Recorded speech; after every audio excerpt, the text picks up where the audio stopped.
Everyone, कैसे हो आप सभी। उम्मीद करती हूँ आप सब बढ़िया होंगे, मस्त होंगे। तो गाइस, स्वागत है आपका मेरे एक नए ब्लॉग में। आज के ब्लॉग की शुरुआत हो रही है सुबह की 11 बजे से और आज है संडे।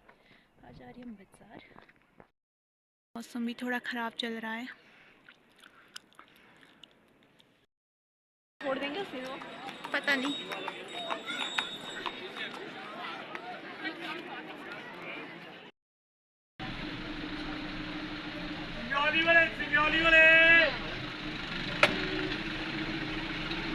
Signoli!